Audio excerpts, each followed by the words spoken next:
Aloha, it is Dave Lawrence, and thank you very much for catching this. One of the bands that truly, from their beginning, connected with Hawaii is in town, and it's really a treat.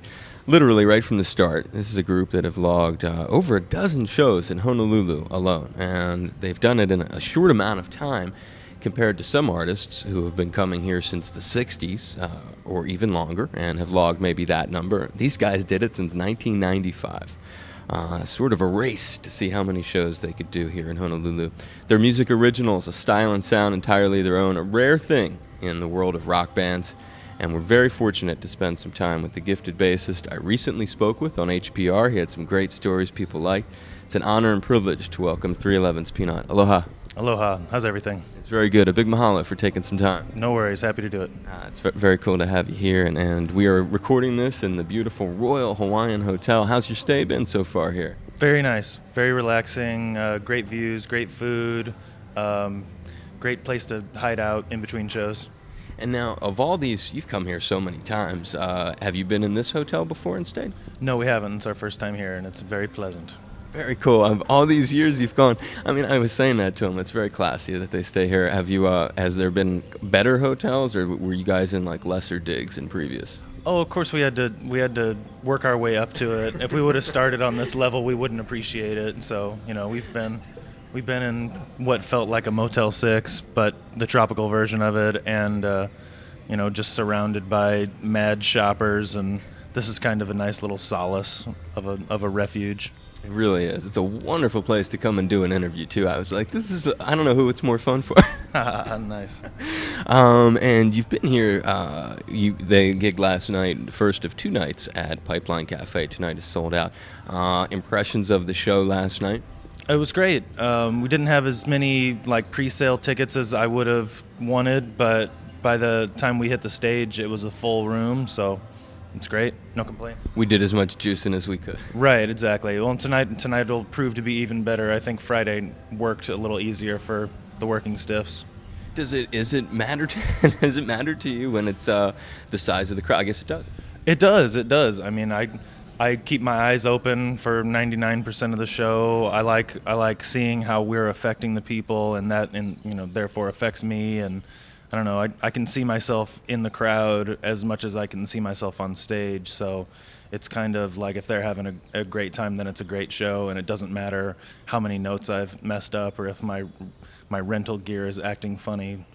I'm sick of rental gear. We've been on a tour for 16 days, just all international shows until we came here, and all of it's been on rented gear. So it's been kind of tough. I'm spoiled, used to playing with my own gear. So I don't know. When we get back home, it'll be nice to plug into my own stuff. Is that just a thing now? Everybody, when they go overseas, it's so much cheaper to do that sort of thing? Yeah, it's expensive to ship things. I mean, think about even a letter is expensive to ship around, and in some cases, if you want to get it there overnight, if it absolutely positively has to be there overnight. So 6 bass cabinets is a small fortune to move around. So we just got to put up with it. As long as I've got my bass, I can make it sound decent. But at this point of 2 weeks of being on rented gear, I'm kind of sick of it. Kind of at the end of my rope. And there's really that much. And you have a tech, I'm assuming, who has to deal with the larger portion of the headache. Is that the? Well, try and make it so it's like, oh man, here he comes. Like, oh, he's not going to be thrilled. There was just a buzz and everything last night. I think it was just so many things plugged into the club, the cafe even, that I don't know, it just got a little noisy. That's no big deal. Are you one of those dudes who interrupts the show to be like, dudes, I just can't do that? Stop everything. The only time I've ever stopped a show is when I thought I was going to die from asphyxiation because it was so hot. We did a show in New York that at a place that doesn't exist anymore called Coney Island High, that was smaller than the room that we're in now and just packed full of people. And it was like, we got to stop. We got to take 5 and just catch our breaths. And that was great. There was something really cool about that, but it was that serious. I didn't, I was either going to pass out or play the next song. I was just reading a thing the other night. Kiss did a gig somewhere, and apparently I did not know that when they shoot those confetti guns, it generates some sort of noxious gas, and they did the Astoria or some small ballroom in London as a promotional bit, and they were shooting off so much confetti. Oh, man. I didn't know that. You guys know confetti. You think they'd know better After all these years? Yeah. I mean, how much confetti have Kiss done? And they, well, I guess it was a small place. Yeah. They probably don't play at small places as much as they throw confetti around. So the two is an evil mixture. They do, definitely. Better in arenas than stadiums, I guess. When you think of venues, and that's a great way to lead, because I was really curious. A guy like you go all over the world. And if anyone has seen the recent 311 tour roster, you've seen they've gone as far as literally the opposite side of the world from North America, Jakarta, Indonesia. Are there certain venues after all these years that are a high? Because I can tell you really still appreciate stuff. It's one of the cool things I liked about talking to you. You're still a really down-to-earth guy. You get it. You're not like lost above like so many cats. So some of the venues that mean something to you and why?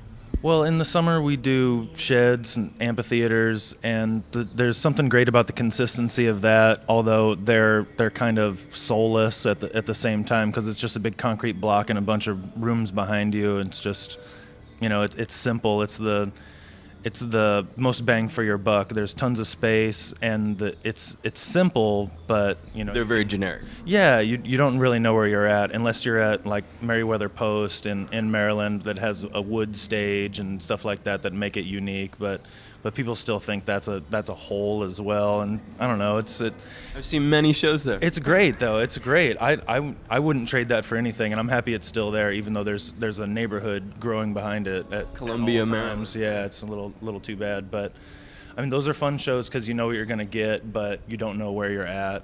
And in the band we play everything from small places to big places like that, and we've done stadiums here and there for radio shows and stuff like that. So it doesn't matter as long as there's people there. Have you done that Wolf Trap place that's in No, I don't think so. Virginia? It's supposed to be an all wood.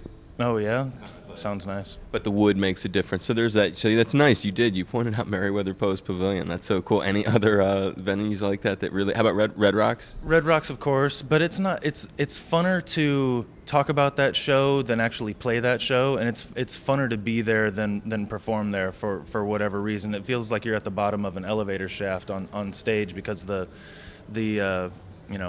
as I gesticulate in parentheses, the crowd goes straight up. There's 9,000 people on top of you, and it's strange. We're so used to it being spread out in front of us and us a little elevated on stage.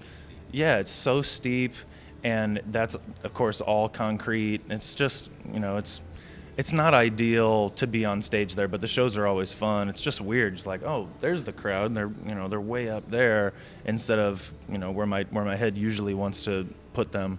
And the gorge is great too. That's gorgeous. We did. What is that? Can you describe? I've heard so much about that. What is the gorge like? Like compare it. Just describe the venue. Well, it seems like it's at the end of a mountain or the end of a plateau.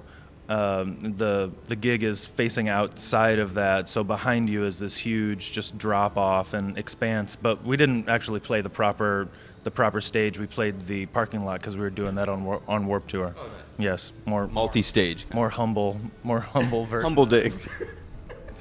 But like I said, if there's people there, it's fun. I play in a side band every once in a while, and have played in front of the bartender and 3 friends recently, so that keeps me in check as far as how far 311 has gone and how good we have it and how fun the shows really are, and it's fun to play in front of nobody too. It really doesn't matter that much, but it's nice because we have reached the point where people show up every night. We've gone that far. Well, and congrats on that. But you pointed out something really important, and I wonder if it's sort of if it keeps you in check, like the way you just described that, because I wonder if, one of the ingredients, I was saying this to my girlfriend before we came here, these guys, think of all the jobs and all the places that we've all been since 1995. You're very, and with the economy and the things that everyone has had to go through in the last few years, even in radio, you've had a long run with this gig, and I'm wondering, part of the ingredient might be the relationship with you guys as a band. You're all still the original Cats, yeah? Yep. Okay, so part of it could be that, but the other part you just mentioned in there is, I wonder if having the side project, which I know you also produce, I'm hoping you could talk a little bit about that and how that's different for you. Is that sort of a valve that keeps you down to earth? The way you described it, it seemed like it was. Yeah, I did it just because I can learn from so many people out there. There's so many kinds of musicians. There's, and we were saying there's so many different kinds of venues, and you can learn from all these different experiences and take it with you, and then expand on what you already know from those experiences, and either with where you're at or who you're playing with, and it's just fun. It's great being in the side project because I can just literally just blah, blah, blah, just I can almost play anything. And they're like, yeah, that's great, where I'm scrutinized to a very high degree in the band, and that's that's the way it's supposed to be. But it's fun to step outside of it and have people like, wow, that was great, even if it wasn't, even if it wouldn't have gone over so well in my day job as a bass player in 311. So it's you get the different experience from different people, and that's the whole fun of it. What is it about the guys that you've endured so many potential pitfalls? I mean, it's just you want to look at something like that pretty closely. I mean, we try our best to keep each other in check. We love what we do. Pays the bills. Doesn't hurt. We get to see the world, and on trips like this, the international trips, and then coming back here, we're in tight quarters. We're not like all in our buses hanging out. We're in vans together, moving around and joking, and then going out to dinner afterwards and stuff like that. It's really, really good for the band to hang out more, and we should hang out more. It's easy to get isolated out in the summer tour because we have so much space that we can call our own, and we're into that routine. But when we go out like this, and like we did Guam and Indonesia and Japan before we came here, and we were traveling together the whole time. If we weren't on a plane, which we were for most of it, we were either in a van or we were at this show where we were forced to be with each other, which was great. And we really, we appreciate that so much, even though we don't seek it out as much as we probably should out on the summer shows. Just kind of how it works out. But do you look at that? I mean, do you ever say to yourself, "Man, I am so lucky this thing has worked out"? Of course, every day. One of the first things I think of when I wake up. You mean when you talk about howling around with the guys? Because I really believe that's got to be one of the things. Yeah, of course. I mean, if we don't enjoy doing it, then what kind of art are we going to come up with? What kind of shows are we going to play? It'd be a farce, and I for one would have a hard time putting up with it. I was talking to the drummer from Bon Jovi just a month or two ago. They were here in town, Tico Torres, and they, with the exception of one guy, the core dudes are all intact. They got rid of the bass player because he couldn't play anymore. Is the story? That scares the shit out of me. What's that dude's name? Because every other name is like well known. Well, right, yeah. There's a David Byron guy who's the keyboardist, right. And then there's Tico, and then there's Richie, and there's John. But I mean, the four of them, right, thinking about the same kind of thing. I mean, they're friends too. One time I was backstage at Cream in New York, right, and all these celebrities are back there. And when the Bon Jovi, what year was that? 2005. Oh, okay. No, I mean at the reunion. I'm not that old. Like, really? This guy's in great shape. No, in the islands. All of a sudden the Bon Jovi cats arrive, right, but they come in as a band. They're backstage. They're seeing something on their own. I just think when you think about the ingredients of success, they're like they're going to see something like that as a group. Yeah, I mean it's a band, it's a group, it's a collective, it's a shared experience, it's a tribe, it's amazing. It's how it should be. It'd be different with any other different ingredient. It'd be different with any kind of dynamic, and you can tell when bands get along with each other and they enjoy each other's time. That it makes a difference in the music, no matter what. When you were on HPR with me and you did your advance interview, you talked about a special photograph, and it was a great little story, and that you keep in your truck that was taken here in the islands, yeah, and it was actually on a little band excursion. Yeah. Yes. Yeah. It's we did the road to Hana. And went into the waterfalls, and I'm surprised at how skinny I am in that photo. It doesn't seem like it's that long ago, but there it is. Every time I look at it and see me and my wife there, and just like the perfect environment as far as just natural, just get away from everything, and then we're there with all of our friends and getting paid to come out to the islands. It's just perfect. No complaints ever. And what is in the picture exactly? Describe that. Oh, it's the waterfall behind us, and we're holding each other and smiling the smile that you can only smile when you're here in the islands. It's a wonderful thing. Wow. So a cool band road trip that made it, the islands actually travel with you in your car then. Yep. What kind of truck? Land Cruiser '96. Good for you. When you I mean, I'm proud of you, man. Street cred. You're doing good. I'll keep that truck forever. I've supercharged it. I've lifted it. It's got front and rear lockers. It's got an air compressor on it so I can lower the tire pressure. It's got a 9,000-pound winch on it just in case. It's my just in case. It's my if the shit hits the fan vehicle. I can take people out. Right. If you're in my way, you won't be in my way for long. You'll be there to help too. Yeah, right. That's how we like to think in the islands. Yeah, sure. I was just curious when you were describing Japan. Was it like to get around? Is it bullet trains everywhere with the band? We did bullet train. We did Nagoya, Osaka, and Tokyo, and we took the train. We flew into Nagoya, took the train to Osaka, and then doubled back from Osaka to Tokyo, and did the train the whole time there, and it was great. We need stuff like that in the States. California specifically, but the United States in general. It's such a cool way to travel, and more people would do it. It seems safer. It's certainly fast, and it's nice to see everything go by instead of flying above everything.